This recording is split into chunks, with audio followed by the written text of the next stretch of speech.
Hello friends, welcome to my channel. ಇವತ್ತು ನಾನು ನಿಮಗೆ ಬಿಲ್ಪತ್ರೆ ತಂಬುಳಿ ಮಾಡೋದು ಹೇಗೆ ಅಂತ ತೋರಿಸ್ತೀನಿ. ನೋಡಿ, ಬಿಲ್ಪತ್ರೆ ನಾನು ಮುಂಚೆನೇ ತೊಳೆದು ರೆಡಿ ಮಾಡಿ ಇಟ್ಕೊಂಡಿದ್ದೀನಿ, ಎಲೆ ಬಿಡಿಸಿಟ್ಕೊಂಡಿದ್ದೀನಿ.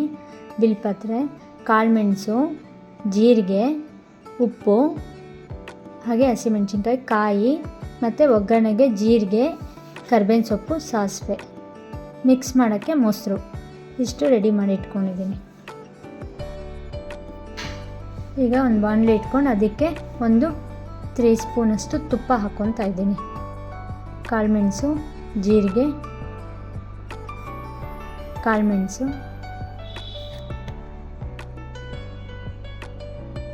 ಜೀರಿಗೆ,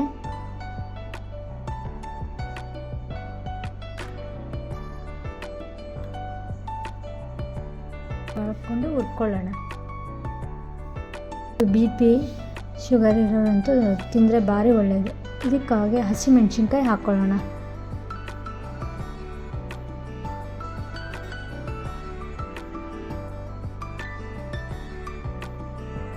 ಇದಿಷ್ಟನ್ನು ಹುರ್ಕೊಂಡಾಯ್ತು. ಈಗ ಬಿಲ್ಪತ್ರೆ ಹಾಕ್ಕೊಳ್ತೀನಿ. ಈಗ ಬಿಲ್ಪತ್ರೆನೂ ಹಾಕ್ಕೊಂಡು ಹುರ್ಕೊಳ್ಳೋಣ.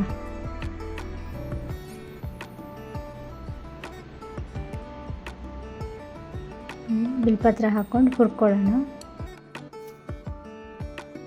ಇದೀಗ ಬೇಯಕ್ಕೆ ಬಿಡಿ ಸ್ವಲ್ಪ ಹೊತ್ತು.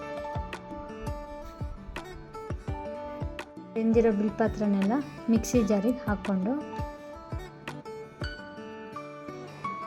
ಈಗ ಅದಕ್ಕೆ ಕಾಯಿ ಹಾಕ್ಕೊಳ್ಳೋಣ. ನೀರಿನ ಅಂಶ ಅದರಲ್ಲೇ ಇರೋದ್ರಿಂದ ನೀವು ನೀರು ನೋಡಿ ಹಾಕ್ಕೊಳ್ಳಿ, ಸ್ವಲ್ಪ ಜಾಸ್ತಿ ನೀರು ಬೇಡ ಅದಕ್ಕೆ. ಈಗ ನಾನು ಮಿಕ್ಸಿಗೆ ಹಾಕಿ ರುಬ್ಬಿಟ್ಕೊಂಡಿದ್ನಲ್ಲ, ಅದನ್ನು ಇವಾಗ ಪಾತ್ರೆಗೆ ಹಾಕ್ಕೊಳ್ತೀನಿ. ಈಗ ಬಿಲ್ಪತ್ರೆ ತಂಬುಳಿಗೆ ಒಗ್ಗರಣೆ ಹಾಕ್ಕೊತಾ ಇದ್ದೀನಿ. ಸಾಸಿವೆ, ಜೀರಿಗೆ, ಹಾಗೆ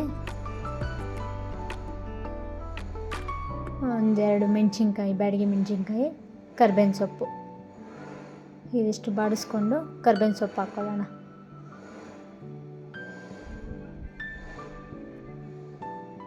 ಕರಿಬೇವಿನ ಸೊಪ್ಪು ಹಾಕ್ಕೊಂಡು ಎಲ್ಲ ಫ್ರೈ ಮಾಡಿಕೊಂಡು ಈಗ ಬಿಲ್ಪತ್ರೆ ತಂಬುಳಿ ರುಬ್ಬಿಟ್ಕೊಂಡಿದ್ದೀವಲ್ಲ, ಅದಕ್ಕೆ ಈ ಒಗ್ಗರಣೆನ ಮಿಕ್ಸ್ ಮಾಡ್ಕೊಳ್ಳೋಣ.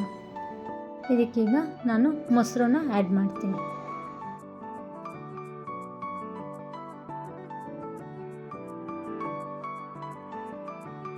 ಸ್ವಲ್ಪ ರುಚಿಗೆ ತಕ್ಕಷ್ಟು ಉಪ್ಪು ಹಾಕ್ಕೊಳ್ಳೋಣ.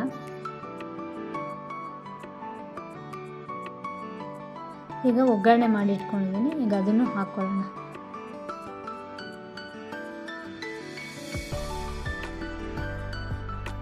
ಬಿಲ್ಪತ್ರೆ ತಂಬುಳಿ ಈಗ ಫುಲ್ ರೆಡಿಯಾಗಿದೆ. ರೆಸಿಪಿ ನಿಮ್ಗೆ ಇಷ್ಟ ಆಗಿದರೆ ಲೈಕ್, ಶೇರ್, ಸಬ್ಸ್ಕ್ರೈಬ್ ಮಾಡಿ.